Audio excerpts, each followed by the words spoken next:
share ko lang sa inyo guys itong diagram natin na Y delta single push button sa control circuit. Ito yung R1 natin guys ay relay, relay 1, relay 2. Ito guys ay 14 pins to, dapat na ating gamitin dito ay 14 pins. Tapos ito naman yung magnetic contactor natin sa main, magnetic contactor natin sa Y, magnetic contactor natin sa delta, timer natin na on delay. So ngayon guys, ating pag-aralan ng diagram kung ano ang function nito. Pag i-press natin to guys, mag-close ito, gaganon ito. Ang kuryente ngayon dadaloy dito, no? Gumana ngayon ng R1. Pagana ng R1 guys, itong relay 1 na 14 pins, i-close to ng R1, i-open naman ito ng R1.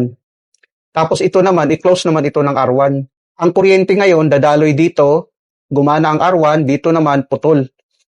Dito naman dadaloy ang kuryente, no? Gumana ngayon ang M natin, ang main contactor. Pagana dito guys, i-close to ng M, i-open naman ito ng M, i-close naman ito ng M, no?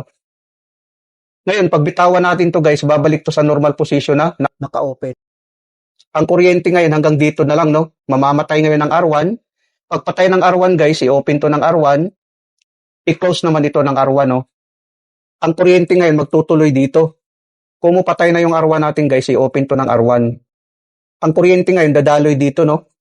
Gumana ngayon ang main contactor, gumana din ang Y contactor, gumana din ang timer natin. Dahil gumana ang ating Y, i-open to ng Y, no? After 5 seconds guys na ating setting sa ating timer, i-open to ng timer, mamamatay ngayon ang Y natin. Pagpatay ng Y natin, i-close to ng Y, i-close naman ito ng timer, no? Ang kuryente ngayon dadaloy dito, no? Gumana ang delta natin. Pagana ng delta natin guys, i-close to ng delta, i-open naman ito ng delta. Bali, mamamatay ngayon ang Y at saka timer natin.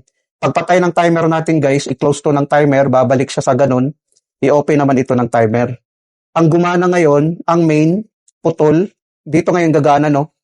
Gumana din ang delta contactor natin. Bali, ang gumana, ang main contactor, saka delta. Ngayon guys, pag i-press naman natin to, no? Ang kuryente ngayon, dadaloy naman dito, no? Dahil gumana ang ating main.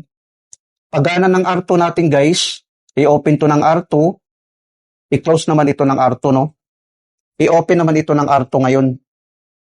Mamamatay ngayon ang main contactor natin. Pagpatay ng main contactor natin, i-open to ng main contactor, i-open to ng main contactor, i-close naman ito ng main contactor. Ngayon, ang kuryente ngayon hanggang dito lang, no? Dahil putol, dahil gumana ang R2 natin. Ngayon, pag bitawan natin to, babalik to sa normal position na naka-open. Ngayon, mamamatay ang R2 natin. Pagpatay ng R2, i-close to ng R2, i-open naman ito ng R2, no? I-close naman ito ng R2. Ang kuryente ngayon hanggang dito na lang, no? Dahil putol na. So ngayon, mamamatay itong delta natin. Pagpatay ng delta, i-open to ng delta, i-close naman ito ng delta. So babalik sa position na ganyan. Dito naman tayo guys sa power circuit, kung saan nakakabit ang ating 3-phase motor. Pag i-on natin itong circuit breaker, pag i-press natin yung push button, ito siya, mag-close ito guys, mag-close. Tapos mag-close din itong Y, no? Magkasama kasi ito silang mag-close. So, gumana ang motor natin ngayon sa Y connection. Ang close together niya ang 4, 5 at saka 6, no? 4, 5 at saka 6 nag-close together. Ngayon guys, after 5 seconds, mamamatay itong Y.